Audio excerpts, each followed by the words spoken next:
Right, well, joining me now is Brian Barwick. And Brian, first of all, just how much are you enjoying your current role within the National League?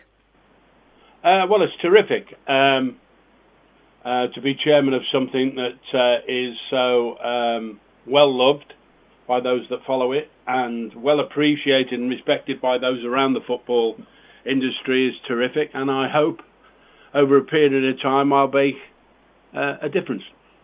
Obviously, you've got experience within the RFL and within the FA as well. Have you been able to transfer them skills into this role? Well, that's for other people to say. But in fact, I think, in truth, yes. I mean, you get experience, don't you, over a period of time. I've held some significant positions in sport and currently still do. So, yes, I do bring some new ideas and concepts to the idea of the National League. And I've had the benefit of being the chairman designate for 6 months.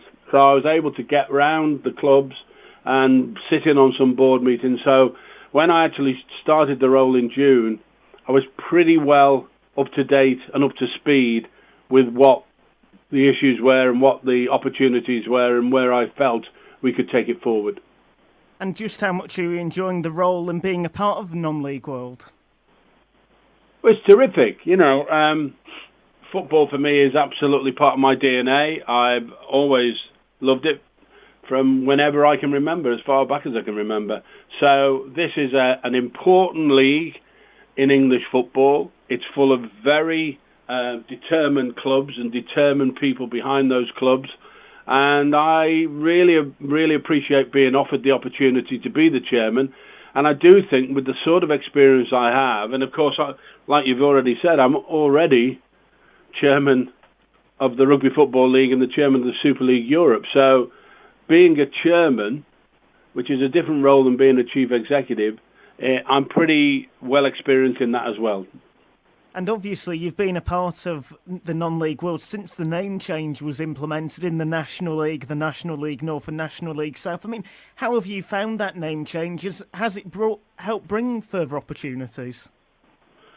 I think it's been a very smooth transition. I think you've always got to just reflect on where you are. And when I joined the football conference, as it was, earlier this year, the talk about a name change was up there, and I was a huge supporter of it because the football conference had served the competition well for a number of years, but I just felt I was a supporter of the National League in the sense I felt it streamlined our title.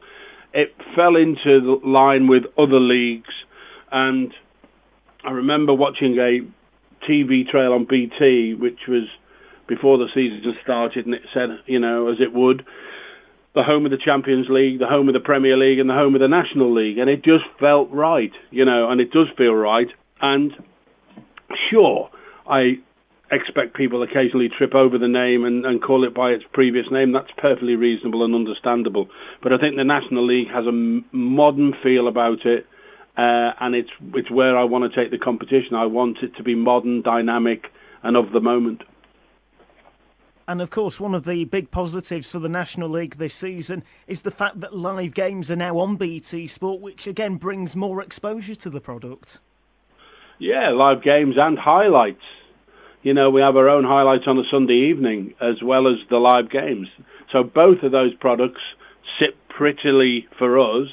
It's great to have live football out there, a good live product we can deliver, but equally, the half-hour highlight show seems to have been a smash hit with National League supporters, and it's all the goals in half an hour, and it's very well put together.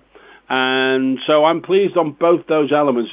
You need live football on a broadcaster to really be able to underline the fact that you are a serious business of football. And then the highlights, which we worked on since I arrived, has been a real bonus because it's proved you can really put together half an hour that's absolutely going full pelt as the goals fly in, but it gives the narrative for the season throughout the season. And of course, it brings that bit of exposure as well, because if people maybe are watching maybe the Ligue 1 just beforehand, they might then watch the National League highlights and then think, hang on, I live 10 minutes away from a ground, I think I'll pop down next week. Well, I'm a great fan of believing that any profile is good profile in a sense, and certainly we would like to think that anybody who either watches that programme as a regular part of their viewing and experience or just bumps into it will be more informed and get more excited about the National League. Yeah, it's upside, only upside. And there is also talk for next season perhaps that the National League North and South games might be brought into a highlight package, which again would be a big bonus for the clubs down there as well. Yeah, I think what we've always said is let's get the job right first. Let's get the National League goals and games presented in a programme first, and then learn to walk before we run. But further down the track, of course, there's an ambition for the best of the National League North and the best of the National League South to also feature in some way. But at the moment, we concentrate on the National League itself. And looking at the community within non-league football, I know that the Poppy Appeal was launched by the club selling off the captain's armband for a very good cause. I mean, it must be great to have the idea and then see it being implemented by every club. Yeah, it is a great community league. It's full of very good people, and I was very proud last Thursday to sign the Army Community Covenant on behalf of the National League, the first league to sign up to helping our brave men and women who defend and have defended us. And so I think in all areas we try and do our best. We punch our weight, we punch as hard as we can in the right places.